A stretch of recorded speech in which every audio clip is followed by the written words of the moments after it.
The modern question seems to be, what do I believe? And it's the wrong question. Yes. The question is, what do Christians believe and what have they always believed?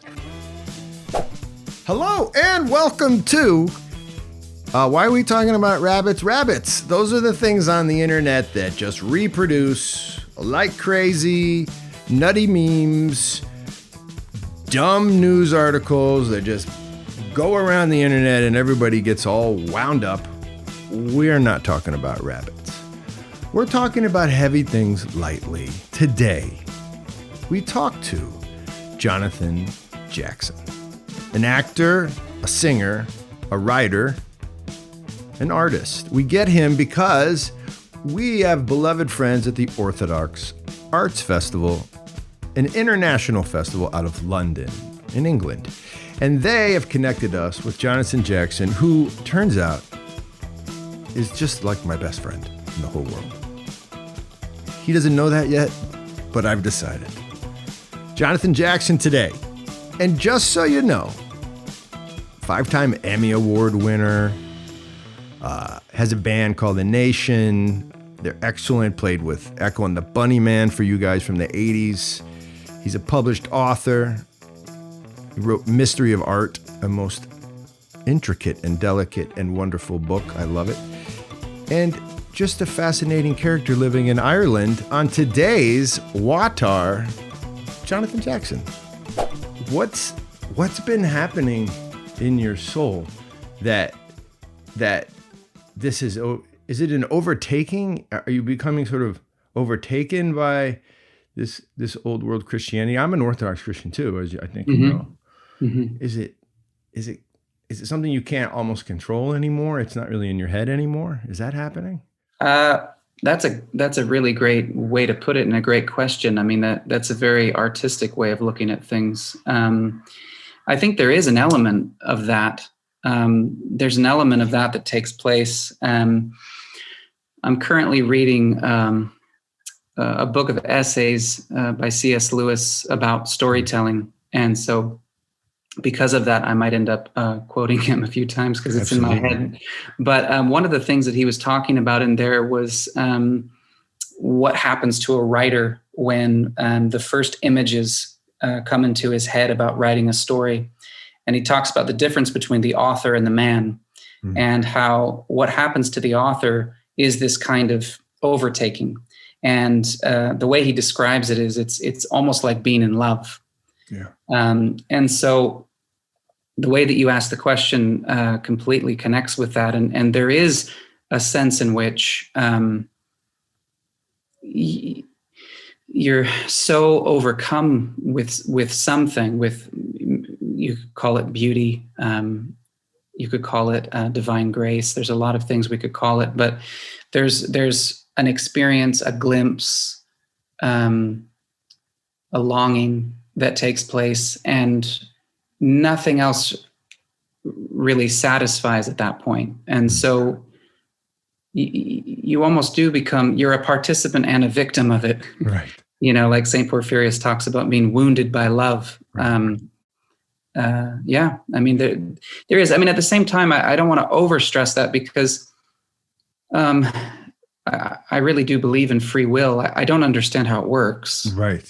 But I believe it exists. So somewhere within, I mean, I guess you could look at it like, did my love for my wife overtake me to the point where it's like, I have to marry this woman? And in one sense, I would say absolutely yes. But not all senses. I know what you mean. Yeah, you were still participating in the process. Exactly. I love that. That's got to be the best metaphor. But I mean, look, it's happened to me. I always say this on this podcast. It happened to me with reggae, with the whole Rasta reggae music movement. Now, are they the same though? Is it the same overtaking? Is all love the same when it gets you? Your wife's love, the love of Christ. I don't know. I don't know. What are you experiencing? What are you seeing? Because you're making beautiful art and it's inspired by your faith. But is it your faith? It's weird, right? Mm-hmm. Yeah. it's an interesting thing because I wasn't raised in the Orthodox Church. I had no contact or conception of the Orthodox Church growing up, all the way until I was in my mid-20s, I would say, maybe even late 20s. And at the same time, there was a lot of orthodoxy that I was living just by virtue of, whatever is a remnant in the Protestant circles or Catholic circles of orthodoxy, which, obviously there still is a lot there. Reading C.S. Lewis all through my teenage years was an incredible preparation and foundation to just be rooted in some kind of historical Christianity, and this sense that what humanity apart from God calls progress is not necessarily always progress. Oh, this is great conversation. And C.S. Lewis had that very deeply in his soul. I mean, he even said, oftentimes progress is turning around. And going back. If you're going in the wrong direction, progress means turning around. Right. Which really implies something interesting, because if in fact progress is turning around, then it means the thing that you put in the ground, the goal you put in the ground was pride-based. It wasn't actually even real, and in that sense, you were actually degenerating or devolving. Isn't that intense? Yeah. That's. I mean, and we have so many biblical examples of this, which to me are profound. I mean, they're on a level of revelation and poetry and things that can still penetrate the soul. I mean, when we contemplate this incredible, wild story, this insane episode and event of the Tower of Babel, right? I mean, it's so massive and cosmic. This idea of this ancient, like pretty much prehistoric people building this tower up to heaven, thinking that man can reach God, with his own genius, and then what happens? And the story of Noah has a lot of those kinds of things going on. So, it's completely relevant to me with what things are happening right now. In that sense, it's that heliocentric sense of time, which it's repeating while it also is moving linear. Mm-hmm. It's both, right? And in that sense, it's all relevant, which is really cool. That was something that happened to me when I became Orthodox. Mm. And I heard you talking about how you became Orthodox. You went to a church and were told to leave, and there was a voice, right, that said, like, I really shouldn't be here. Yeah, it wasn't a person that told me to leave. It was a thought that was extremely potent. Right.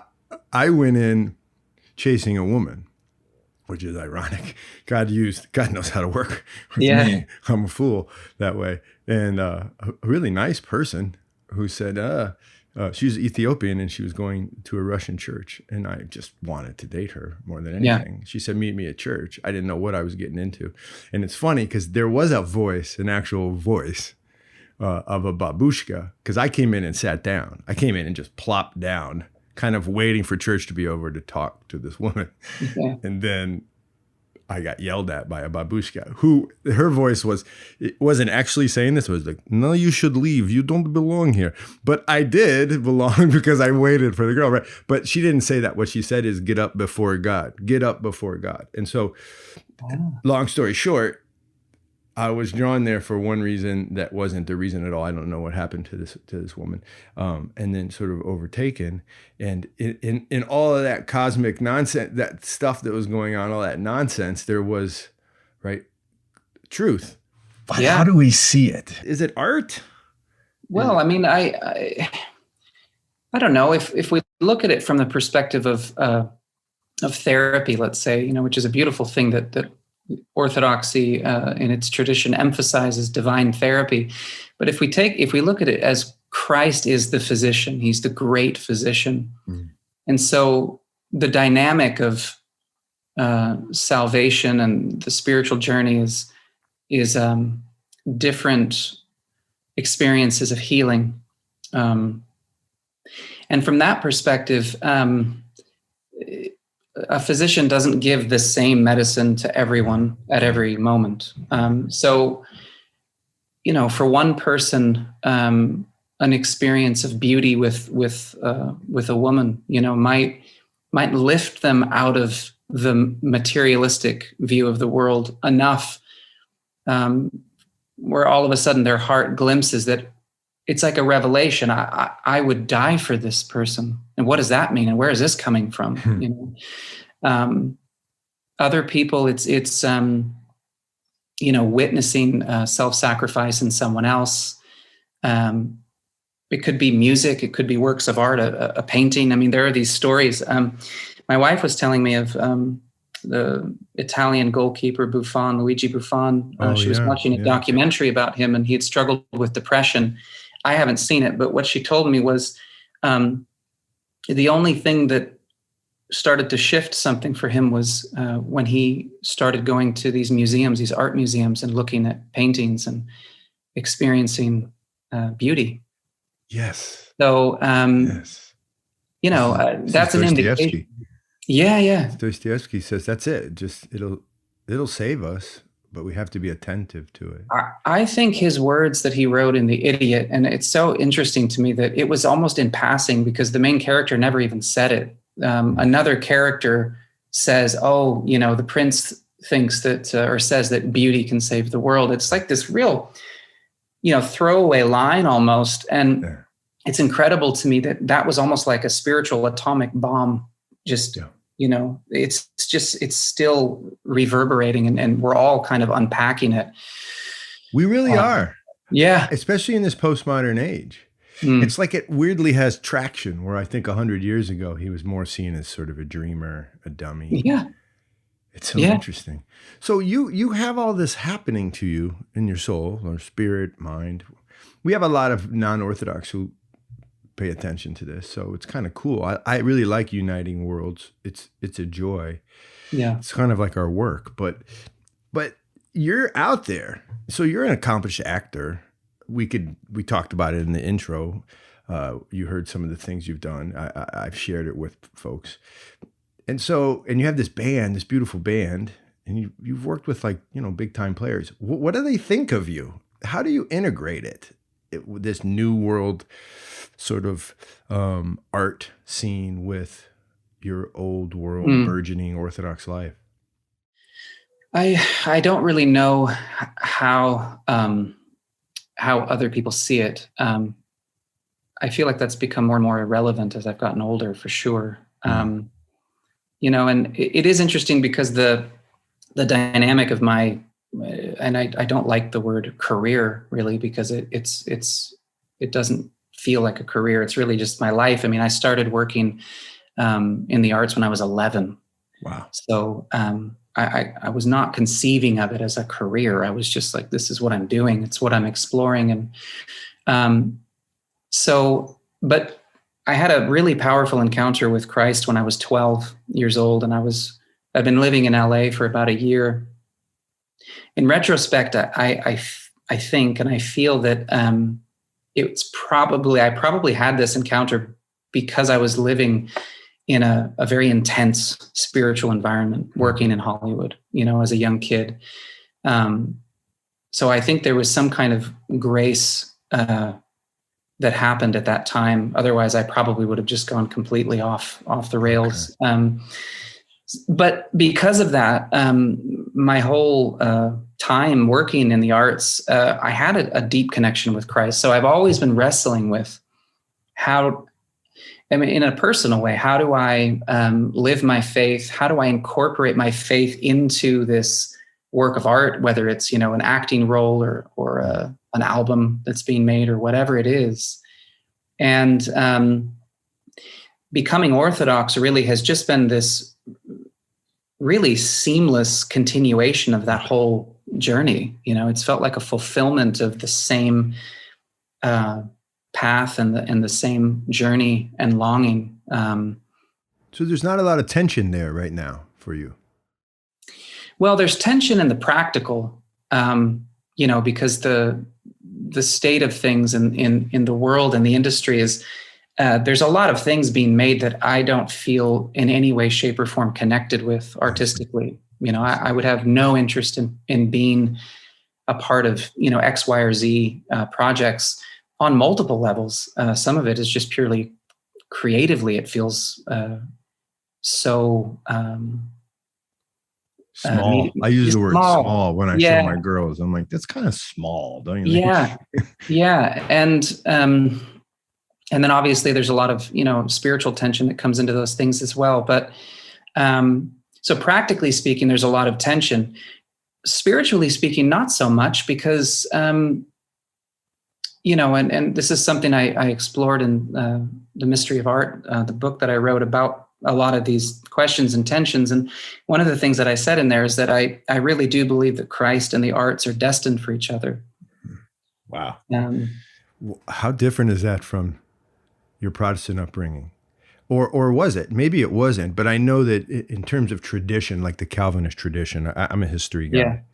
That definitely was something on the outside. The arts were pretty nerve-wracking for a lot of the reformers. It's interesting. I was not really a part of the Calvinist tradition much. Okay. My parents left the Seventh-day Adventist Church when I was about 8 or 9 years old. And then we kind of meandered and wandered about in a churchless, world for a while. But my parents were very devout. So even when we weren't going to church, we were having, whatever version of church we could come up with at home. Okay. So, the faith was always there. And then we kind of got into the more charismatic world, for a while. All of a sudden, TV screens and rock bands started creeping in, and sure, and in that sense, there was a bit of art going on. And there was a bit of, it's interesting. I haven't really thought about it, but liturgical art was the most frightening. Interesting. Because growing up, I saw bands like U2 who, were speaking about Christ and faith, and artists like Bob Dylan.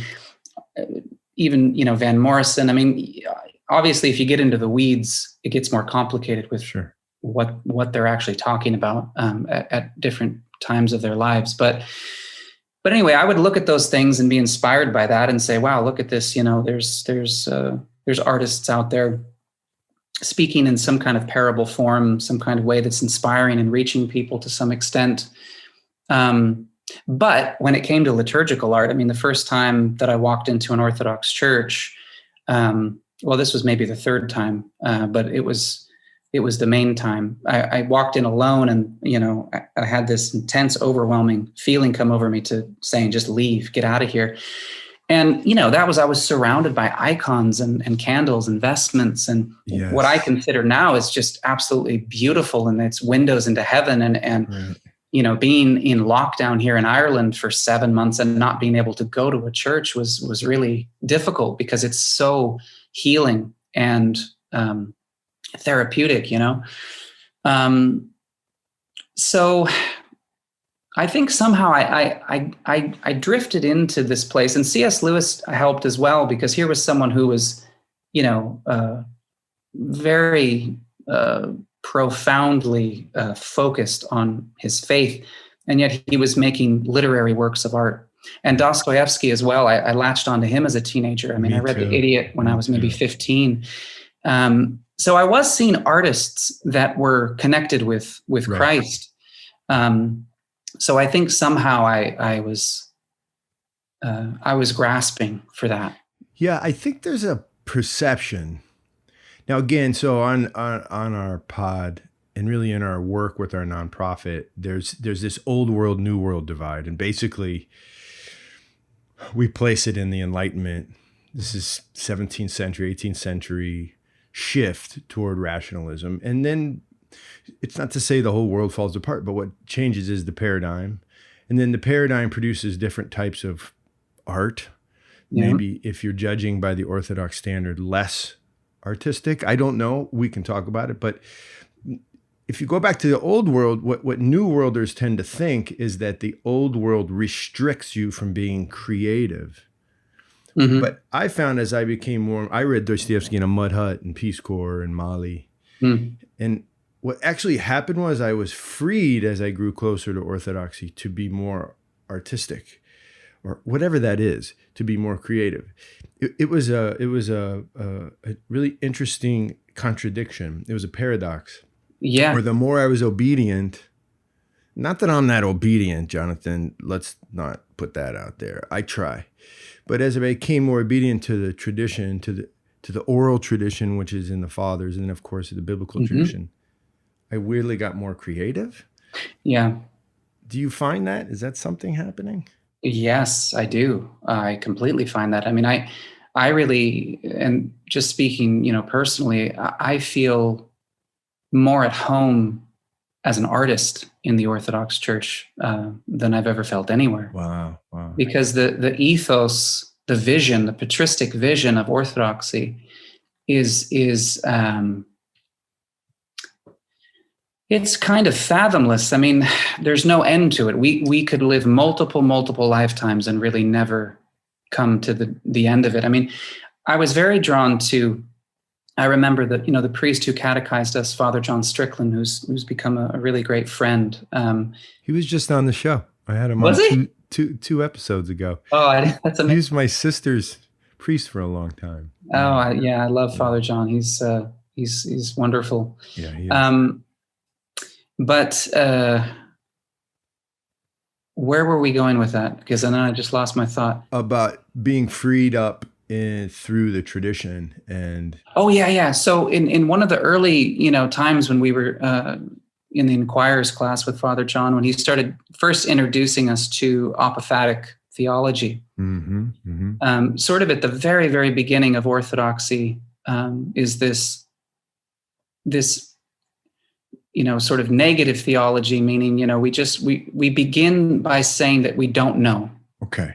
And that's important for people who listen. This is the type of theology practice in the East. Mm-hmm. Is first, I don't know. So now let's go from there, right? Yeah. And the paradox, Orthodoxy to me is this divine paradox.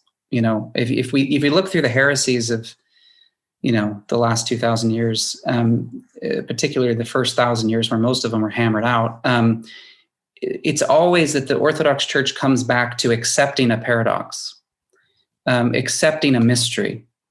And so that is in absolute contrast to the Enlightenment worldview, where I as man can rationally figure this out. Mm-hmm. And Orthodoxy is more there. It's like the soul of a poet. The poet goes, you can know, but you will always not know as you're knowing. Huh. The closer we get to God, the more, because he does reveal himself. Right. Christ is incarnate. That's a great point. It's not that it's a muck. It's not that it's darkness. You're not making stuff up. I have good friends who are like, well, you're just making that up. Yeah, you see God in the face of a smiling baby. I'm like, no, but it's an actual interaction. It's an actual participation as I know it, but it's not mediated through math. Yes. Or the material, right? Right. Well, I mean, again, it's both and. Yeah, I mean, that's a fair point. Yes. Because God is the ultimate mathematician and the ultimate artist simultaneously. And he is God is spirit, as Christ says, worship the Father in spirit and truth. And yet he comes to us, the unseen God comes to us and is incarnate. And therefore he can be touched, he can be heard.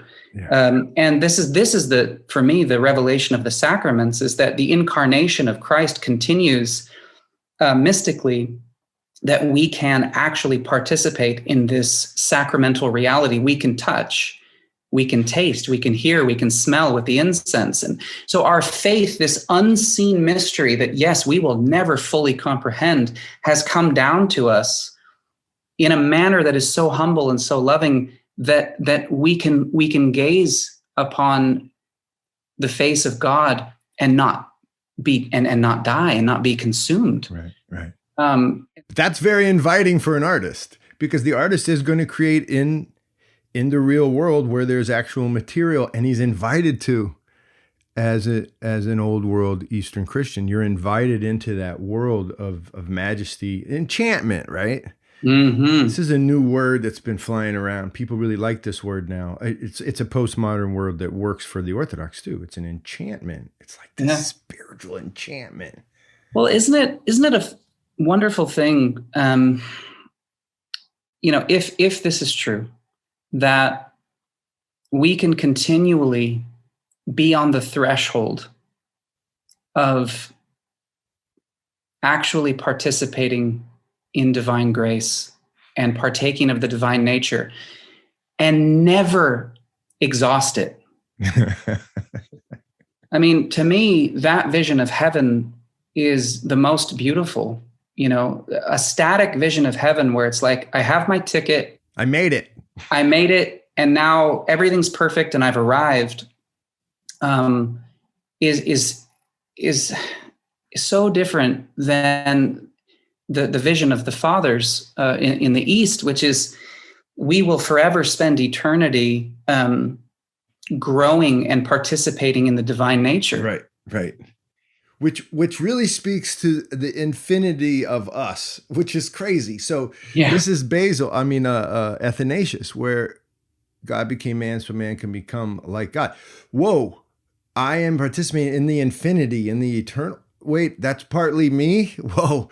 Now for an artist, I'm not much of an art. You make money doing this. I'm trying.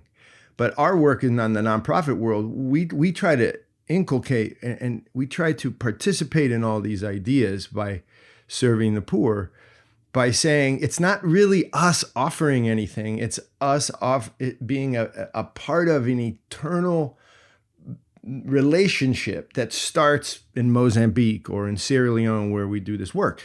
But it's artistry. This is what I really love. This is why I'm so happy to have you on.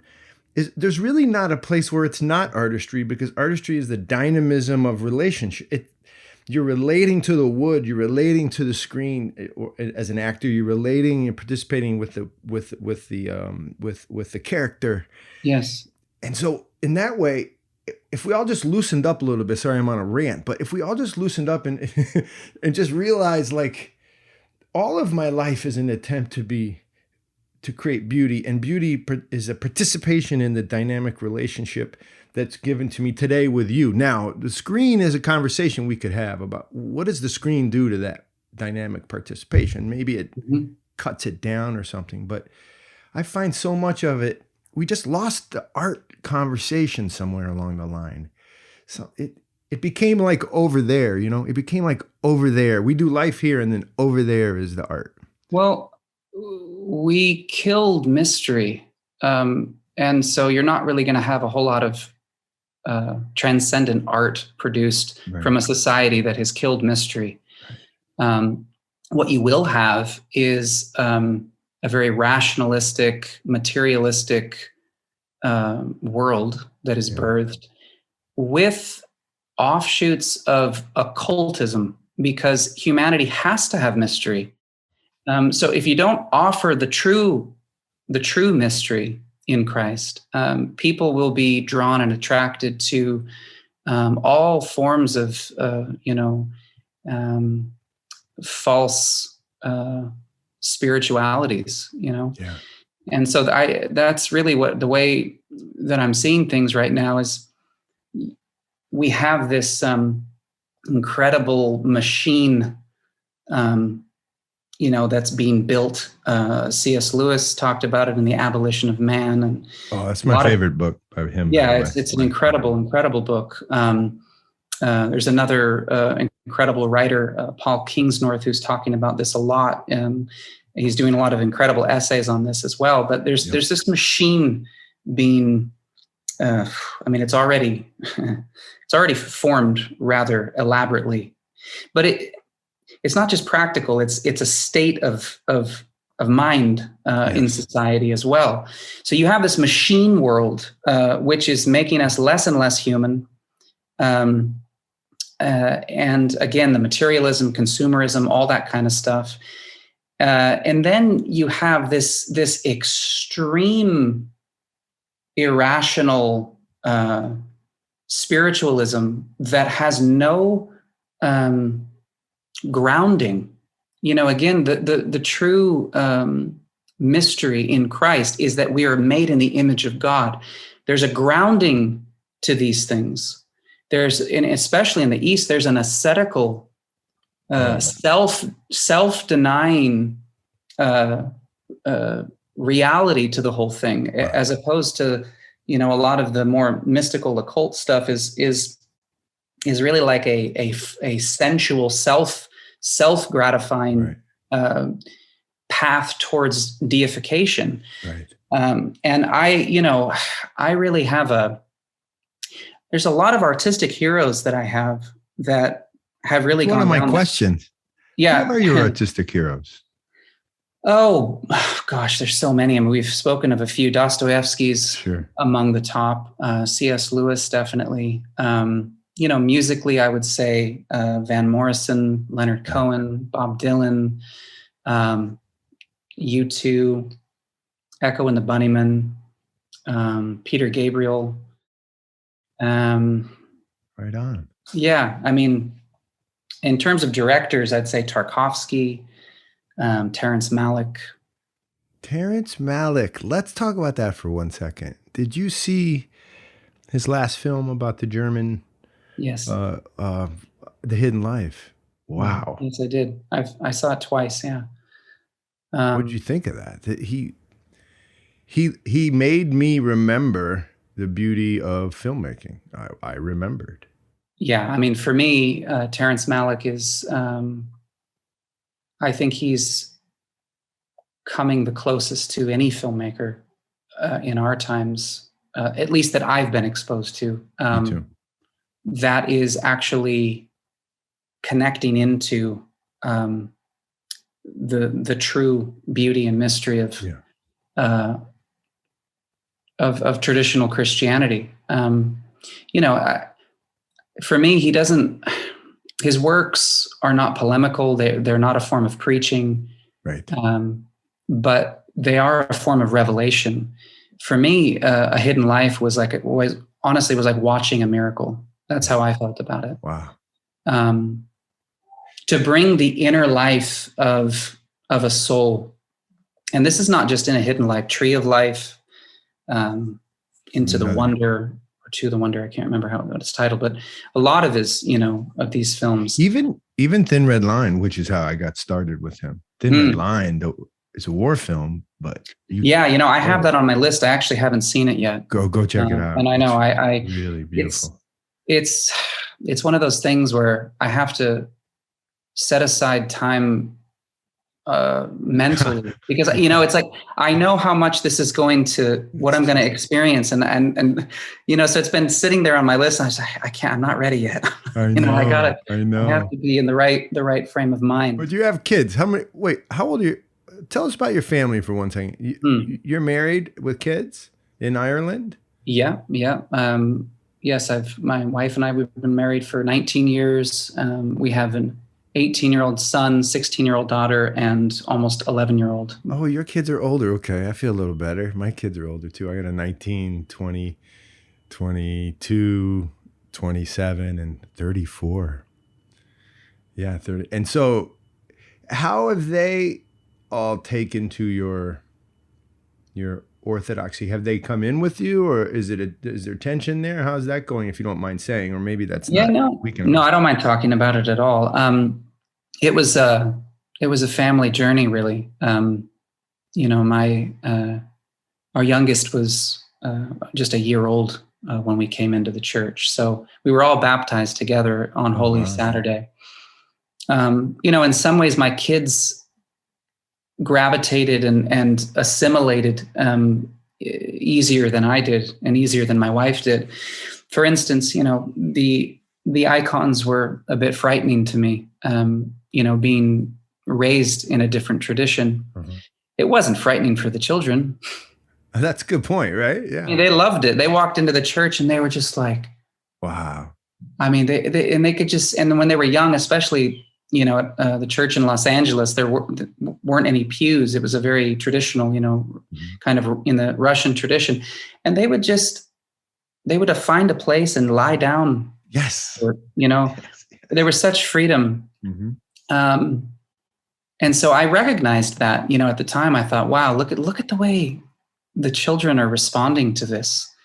I had to be fortified by, you know, 3 to 4 years of reading Christian history and reading some of the fathers of the church, so that I knew that my discomfort with this, you know, in particular, let's say the icons or the Mother of God or priests or any of these things, my discomfort was exactly that. It was my discomfort. And if I hadn't have been exposed to Christian history, if I hadn't have been challenged by the writings of the early church fathers like Saint Ignatius and Saint Clement of Rome, and on it goes, I might have just reacted based on, well, this doesn't feel great to me. This is not resonating with me. And I was really challenged with that. You know, I can't remember where I read about it or thought about it for the first time, but it was like a lightning bolt that the modern question seems to be, what do I believe? And it's the wrong question. Yes. The question is, what do Christians believe and what have they always believed? This is so interesting. But you're speaking to that tradition. Now, I don't mean, you know, the telephone game. I'm talking about that encapsulated within each generation's passing to the other. Encapsulated within that passing is actual truth. And so if it's true, then, what's my responsibility to it? It's not to decide what I believe, it's to decide if it's true, right? If it's true. Yeah, it's a very humbling business. Yes. You know, really, because it's this constant challenging and saying, well, I mean, I'm nothing and I'm nobody. And it really, the other thing that came to me, you know, was this idea, or this question, you know, again, because the Protestant world, especially in the last couple hundred years, even maybe 80 years, but, you know, with this kind of emergent church, charismatic world, it's this constant reshaping and reforming and just never ending forms of this. And I remember thinking at one point, what if God gave his church a relatively fixed structure, so that over the centuries, the church could persist in changing man instead of man always trying to change the church. Wow. And as soon as that somehow landed within me, it became so clear. And it was like, I'm supposed to be the one changing. You know, I don't want to give my life to constantly trying to reshape Christ's church. It's, like I said, it's a very humbling business, but it's also really freeing. This is, I think, what we were saying earlier. There's freedom in not, okay, this is, Jonathan, I know you agree with me on this. One of the most terrifying events, both in my life, and then I was a teacher for many years before we did this new work, this First Things. One of the most terrifying events for me, and then I did it to kids, was to say, what are you going to do when you grow up? Or better, what are you going to become? Yeah. The power, the danger in that word, become, to come into being, implies you're not already a being. Yeah, that's right. And second thing is, I'm 12. Like, like that's a pretty big question. And so what happens is I search the horizon of contemporary life for people who get the most playtime, who get the most airtime, or who have the most money or the prettiest cars, because I'm 12. Yeah. And then I tend to pursue that thing because that makes everyone around me who just asked me this deafening question. Yeah. It makes everybody suddenly happy. It's a very powerful and dangerous question. It really is. You know, I have a great little moment with my daughter when she was probably, I don't know, maybe 6 years old. And I don't know if we asked her this or if someone else, I don't remember the context, but at some point the question was asked her, What do you want? What do you want to be when you grow up? And at 6 years old, she just paused and she goes, I want to be me. Oh, wow. And I was like, yes, that's it. Here's a question that I promised I would ask based on some conversations with my family. Because we've got actors. I've got a jazz singer at Juilliard right now. I've got a ballet dancer from the governor's school. One of my kids went to Cooper Union. She's a painter. It's just like weird stuff. And so here's one of the questions is, you have been in the art world as an actor. I think you do less of that now, but you did a really nice thing recently with Joseph the Hesychist. So you're an actor on some levels. There are some strictures against acting in the old world. There's this narrative that to go out of yourself into someone else is sort of a type of possession or a lack of being yourself. Or there's this narrative that acting can be bad. What do you do with this? Well, there are some specific canons in the old world. Exactly. Yeah. But there's also, I think, canons against people being lawyers. But it's a facet. I could spend some time on that. That was putting great. that out there. But no, okay. So I just picked this up not that long ago, and I haven't read it yet. But it's this ancient, Greek plays and things, right? So I pick these up from time to time, and oftentimes it's the introduction I'm the most interested in.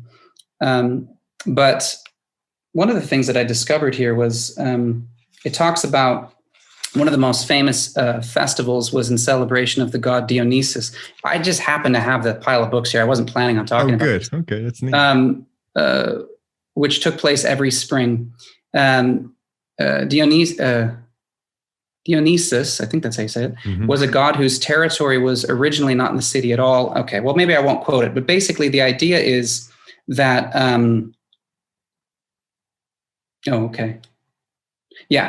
so lastly, he is a god whose worship can produce states of ecstatic possession, loss of individual identity in the communal dance, and so perhaps may serve as a divine model for the actor's assumption of an alien personality, as well as the audience's temporary identification with the masked figures on stage. And anyway, it keeps going. So the context of acting in the pagan world, it was a spiritual act of actually becoming possessed and channeling a god, in which case, in the Christian tradition, St. Paul's very clear about this, that these gods are demons, right? So this is something that is completely antithetical to Christianity. So in the old world, if someone had become a Christian and was going to go to the theater and perform, they were actually participating in this pagan rite of worship. There was no ability to perform a work of art that was not linked with an actual possession and worship with another god. Wow. So of course you have to say, no, you can't do that, So I was fascinated to learn that. And I think that's quite relevant. And one of the things that you see time and time again throughout the history of Christianity is this attempt and a reality of sort of baptizing certain realities. Yes. And I think this is one of those areas that has been and continues to be in some sense baptized and sanctified. Christ himself, you imagine the incarnate Logos, the Son of God, comes down to the world, and one of his primary ways of talking to us is stories, is parables. So that tells me that he is he's okay with stories, and he's okay with parables, and in the baptismal rite, Christ is called the excellent artist. So I think there is a way, there is a way to perform these things. And again, that search was really what propelled writing The Mystery of Art, was trying to wrestle with these things. Will you do this for us? Because it's nice that you're in Ireland. Most of the folks listening, although we have a European contingency. Quite a few people listen out of Holland, and then we're getting an Australian connection. So tell us about the funk that is the modern world and COVID and Ireland. How's it going there? Like, how heavy is the funk? Like, how hard is it right now? It's been difficult. It's a bit paradoxical, I'd say, because Ireland has been one of the harshest countries in Europe when it comes to lockdowns and things like this. So we had maybe a 4 or 5 day window around Christmas time where they kind of opened up travel a little bit. But other than that, there was a good 6-month, 7-month period of complete lockdown where you couldn't go more than 5 kilometers, away from your home. And that was extremely difficult, especially moving to a new country. We happened to move right in the middle of COVID, and it's recent. Your move, June 2020. Yeah, there was a small window open, and things were already in motion for the move before COVID hit in March. So we just kind of had to keep going. But it's been very difficult. The other side of it is that we live out in the country more, and so there's a lot of beauty. The Irish countryside is very healing, and I'm very thankful for that. But it's a tough time. It's a really, really tough time right now because there's so much division around things. And then just restrictions of travel and seeing people. Can you still play? Yeah. Is your band Ination? Are they playing? No, well, we've had our tour, postponed 3 different times. And we're scheduled to tour in the UK and Ireland, May of 2022, so May next year. Okay. But that's been tough. I mean, yeah, I live in South Carolina, and the South Carolinians, they're good at the middle finger. They've been doing it since the Civil War. They're good at it, and I have a lot of love for that, but also sometimes it's tricky, right? Because it's a hard way to live like that, but sometimes you can't tell. We had whole moments here where I didn't even realize there was a pandemic, and then people get sick around you, and then you're like, well, there's a pandemic. And then at other times, because of the media, it's nonstop infiltration into your world. And then it's kind of a me problem at that point, because I have to turn it off. But you're seeing that too, right? You must see. Yeah. I mean, the general disposition for me with things like this, and I think in general, again, or maybe I haven't mentioned it, but it's looking for the royal path, which is something that in Orthodoxy tends to be emphasized a lot, which is the instinct should not be towards fanaticism in either direction with anything. It should be. Following Christ should make us more and more human, more and more approachable.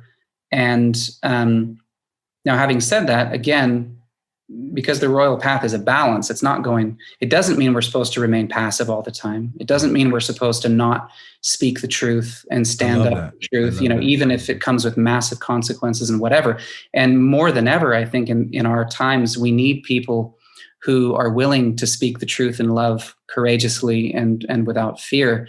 So, I mean, there's a time in the world when people bearing the name of being a Christian were hurling around a lot of judgment and condemnation and things. And so, the Orthodox ethos is much more poetic and filled with restraint, and we're taught to confess ourselves, myself as the chief of sinners, and that's a much safer road. So there's a beautiful humility there, which is just, to me, is the most beautiful thing in the world. I mean, when you mentioned, let's say, Saint Silouan the Athonite or Saint Paisios or these saints, you read their writings, and there's this this divine grace that's jumping off the page, emphasizing Christ-like humility and love for one's enemies. But that doesn't mean that we're supposed to always be silent. Of course. When you look at the history of the Christianity, and we look at the fathers of the church and many different stories, there's great courage and bravery and speaking the truth in very difficult times. Yeah. So it's looking for that balance. I agree. I love the idea. If I put a beautiful plate down in front of you, you can't see the spices. You can't see the salt, but you can taste it, and the salt's in there. It doesn't have too much. If you can see the salt on your plate, you have salted it too much. You are probably a fanatic. Yeah. You're killing that plate. But the salt, properly adjudicated, is unseen, but it's in the taste. That's a very good way to put it. Yeah. And I want to be there, but you barely can see. You can taste. I think that's one way to think of it. But so let's end with this. I got to know you this way with through the Orthodox Arts Festival, and Ioannis, he connected us, which is a real blessing. I want to thank him. Did you submit for the Orthodox Arts Festival? Did you? I did. Yeah, I was sent kind of an invitation to submit some things, so I did, and I'm excited about this, just primarily because orthodoxy and the arts they're made for each other.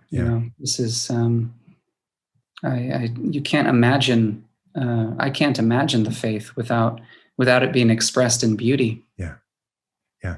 I tell folks, and this, and everybody knows this, it's not unique what I'm trying to say, but for the uninitiated, walking into an Orthodox church where there's 4 chanters who know what they're doing versus 4 chanters who don't, I'm sorry, but it matters. Yeah, I agree. It just matters. It doesn't mean that the 4 chanters are bad people. They're doing their best. Yeah. But we ought to strive to provide that space where people can be prayerful. Yeah, I love that. Absolutely. I mean, it's a great point, because we wouldn't, I don't think most people would be okay if the iconography was, I mean, it's like you'd walk in and you go, this is not okay. I mean, wait a minute. So like Bill's daughter did that. Wait a minute, who's Bill's daughter exactly? Well, Bill's daughter can sing. Put her in there. I'm like, well, hold on a second. And again, that's not to say, look, oftentimes these things happen out of necessity, and it's finding that balance too, because when there's a church that doesn't have trained chanters, and the people are going up there with love and humility. Yes, brother. Then I really believe that what the angels are hearing and what God is hearing is perhaps even more beautiful. Yeah. There was a priest sent us a photo recently from Ukraine, a kind of a war-torn part of Ukraine, and it was a picture of a priest. And where they are, they don't have enough money or funds or anything to have an iconostasis, where all the icons are. So the priest asked the children to draw icons, and they put all of the children's icons up as an iconostasis. And to me, I thought this is perhaps the most beautiful thing I've ever seen. Right. What else would? So, So it's both and again. Yeah, exactly. Yeah. I mean, where we have the ability or the resources to strive to create something beautiful for God, I think we have to, again, whether that's icons or the chanting or all of the it. Church building. Yeah, the architecture, absolutely. But at the same time, we also come with our 5 loaves and 2 fish oftentimes, and we go, this is all I have. That's right. And God does something, miraculous with it. Yeah. So, that's a comforting thing, Yeah. Well, let's let's end it here. Is there anything you want to tell us about that you're doing that you really want to know that I haven't already touched on? I know you're going to go on tour. You've just written a book. Yeah, I mean, the only other development that's taken place, and it's very relevant to a topic on the arts, is I was invited to partner with St. Athanasius College in developing the first Orthodox film school. So we've just started making announcements about it now. It's Theodia College of Filmmaking.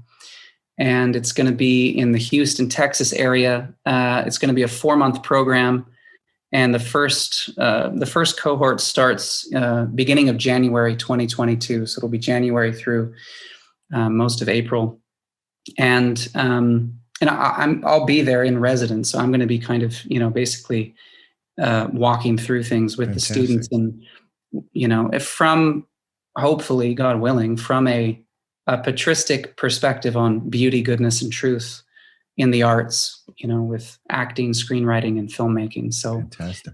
Yeah. Okay, we'll keep an eye out, and I'll do some. Well, we'll have links to your site and to the band, and I hope that tour is wonderful. We're doing a benefit concert down in Florida, December 3-4. We hope, with COVID. Well, I wish you the best. Thank you so much. I honestly, it's just been a real joy to talk. I feel like I hope we get to meet in person someday and, have a coffee and whatnot. I feel I could talk to you for hours. Can we try that? Because I do feel a lot of love here, man. I'm not just being a cheesy Orthodox bro guy. I do this. Yeah. But this was nice. I feel like we could keep talking. So put me on your list, and when all this ends. I travel a lot. I just got back from Mozambique for our work, our nonprofit work, and so there's ways that we could catch up. And yeah, I'd love to have you involved with what we do too, because I think you would really like it. So, okay, brother. Thank you for your time. Yeah, same to you. We'll talk soon. Jonathan Jackson was with us. Thank you, Jonathan. Shenis Gagimarjos. To you, Jonathan, the victory. That's often said at the Georgian Supra, or sometimes called a Capey. Thank you for coming along today on the show. Watar is produced by Andrew Schwark and Daniel Paternos, both of who served in First Things as field workers, one in Guatemala, one in Sierra Leone. First Things is a nonprofit. That's the one here that's behind the scenes of Watar, where we send folks to live for 2 years in some of the world's most interesting, isolated, and often impoverished places on Earth. There, we create momentum for local change makers, people who already know what they need. It's just they've got no one to talk to about it. We help those folks by identifying them and giving our lives for 2 years to assist in beautiful local projects. Share Watar with a friend. Hit us up with solid reviews on iTunes. Nakvam dis, hasta luego, cambufo. Peace out.